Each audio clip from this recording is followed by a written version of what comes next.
Welcome to CEO Money. I'm Michael Yorba. Thanks for joining with us. All right, I have Dr. Diane Hamilton on the show today. She's the CEO of Tonerra. Dr. Hamilton, welcome to the show. Thank you for being here. Thank you for inviting me. Excited to be here. Tell us a little bit about yourself, and then I want to dive right into your research on behavioral issues that impact performance. Well, I have a radio show. I do interviewing similar to what you do here. I have been teaching business courses for years, and I've incorporated what I've learned in all the courses I've taught, probably more than 1,000 now, with what I do in my consulting and speaking business. And my most recent research is in the area of curiosity. I created the Curiosity Code Index. Tell me about the Curiosity Code Index, or tell our audience about that. Well, I'm excited about it. It's the first and only assessment out there that determines the things that keep people from being curious. And I wanted to find the factors that keep people from being curious, so that if you can improve in those areas, you can work on innovation, engagement, and productivity, which is a huge, all those are issues that all organizations struggle with right now. I'm really interested in this. Let's delve a little deeper on that. What are some of the initial processes that you go through in order to keep people more engaged and actually get them incentivized to become continuously engaged? Well, you probably have seen Gallup's numbers that we have a very disengaged workplace. So to become more engaged, we have to ask questions. We have to let people ask whatever it is that they want to find out about their jobs. They want to be able to promote people into jobs that are really well aligned to what their interests are. But if you don't let them explore and ask questions, or don't ask them what they're interested in, you're probably going to have people who are misaligned. And so that's a huge problem. Now, there are some real hurdles in that process and the impact on performance. Give us some idea what happens when you go through the process and some of the hurdles that you've found a better pathway to overcome. Well, what we start with is we measure everybody's factors that impact their curiosity. So we start by looking at what those 4 factors are. And those 4 factors are fear, assumptions, technology, and environment. And when they go through training, they determine, how much these are problems for them, because we all have the same issues. It's just a question of how much each one is problematic. And we develop personal action plans for individuals and an overall corporate action plan to send back to leadership, so that they're able to work on a lot of the main issues that they struggle with, because they get the input right from the employees, right from the horse's mouth. Yeah, that just is, it's so gut level, so common sense, yet people don't really, they don't really stop and think about what the root cause is of poor performance in a corporate environment without going to the needs and the passions of the people that build that thing. Am I on cue with you? You are. It's so funny because I've interviewed so many experts on my show who are either creativity experts or motivation drive experts. And when you ask them what comes first, they all say curiosity.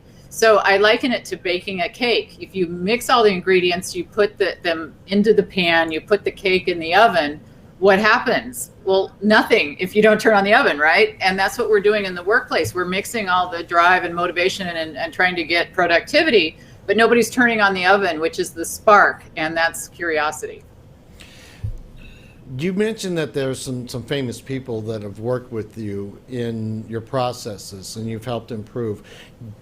Can you elaborate on that? Give us some idea of some of the kind of people that you've worked with. If you want to drop some names, that's fine. But I want to hear the interesting stories. We had this problem, we went through this process, and this was the result. Can you give me one or two of those? Yeah, well, we're working with a whole different or wide range of people right now. I'm working with a group out of the Netherlands who's going to incorporate this. We're working out of California. So it goes it just depends on different areas of what the specific situations are.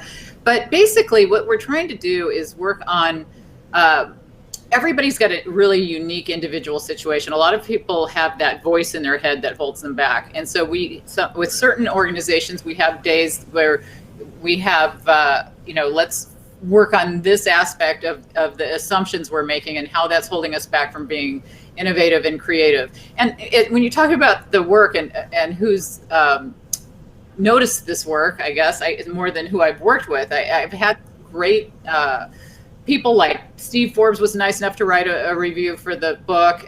Ken Fisher wrote a nice one for Fisher Investments. Keith Krach actually wrote the forward to the book, and he is now under secretary in Washington, but he's the former CEO and chairman of Docusign fame. And so as we look at some of these big names, they've all embraced the importance of curiosity and how organizations really have overlooked this key principle of what it takes to be successful. So I'm trying to open up this dialogue in all these organizations, because I've had people who just had no idea that they were being held back from the voice in their head or fear or their environment, because we have bosses that say things to us that can hold us back, and things like, don't come to me with problems if you don't have solutions, type of statements that'll actually inhibit participation and cause status quo thinking. Yeah, I get that. So in order to overcome that, you've got to have a set of pathway questions to break down the barriers of defensiveness, insecurity, and maybe self-esteem, to be able to let these people open up and say, well, I really am more curious about that, and give them the freedom to really use the curiosity in a productive path. Give me some examples of something that you do to trigger the positive reaction that you're getting with the clients that you have. Well, I think the biggest thing is that you have to start with leaders at the top and realize that they have to buy into the need for this change, and they have to walk the walk. They can't say, I want you to be curious, but I'm not going to mess with this. You guys take care of this. And that just won't go anywhere. And we know that with any type of cultural change within the workplace.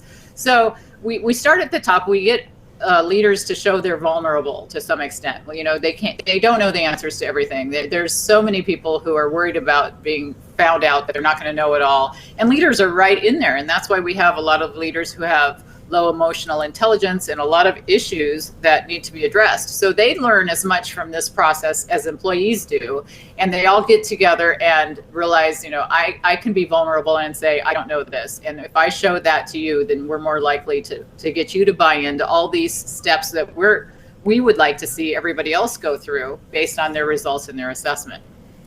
I'm getting the feeling that this is not just a corporate process, because if you're able to think about it because you're worried about the bottom line, it seems to me that this spills over into into the personal life. They may have better family lives after going through the process with their company.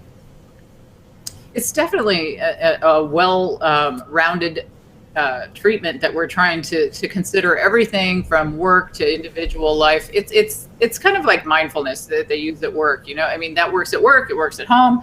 And curiosity is something that it's just so fun to see the light bulb come on people's faces when they realize the impact it could have. I've met Steve Wozniak, I've met very famous name people. And, if you read Steve Wozniak's book, one of the reasons he's so curious is his father specifically, helped make him be that way by encouraging him to ask all these questions, to put gadgets together and to tell him why things worked. And no question was, considered a bad question. And if you don't have that growing up, your environment, as I mentioned, there's fear, assumptions, technology, and environment, which FATE of an acronym, your environment is really influential. So yes, it impacts you and your curiosity, and you can go back and use these tricks and tips and everything that you learned, the strategies, I should say, to get better at home and at work. Okay, so I want to make sure I've got the key to this. The key is to draw everybody in and allow them to participate in problems and solutions. and not just try and be the all-knowing Wizard of Oz for everybody. Right. You're not going to like everything. You got to try things. You got to ask questions. You got to explore. And I think a lot of people have just told themselves through the voice in their head, their assumptions, that this isn't going to interest me. I've never liked that in the past. This teacher was boring, whatever it is. And we have to get out of that mindset that just because we didn't like it in the past, we won't like it now. And if leaders let us explore different areas, some leaders actually hire people and then decide what jobs they're good for later. They don't even have job descriptions if they think somebody's really great, right? So we don't want to force a square peg into a round hole, or we want to make sure that we're getting people aligned, because as technology's taking over, all these jobs are going to be taken over, and we need to move people into where they would be best aligned. Got it. All right. Well, I'm glad Rich Loughran put us together. I want to thank you for being a guest on today's show. Oh, yeah, Rich is the best. Thank you so much for having me on. My pleasure. All right, you've been watching CEO Money with Michael Yorba. Thanks for joining with us. Like us on Facebook, follow us on Twitter, and subscribe to our YouTube channel.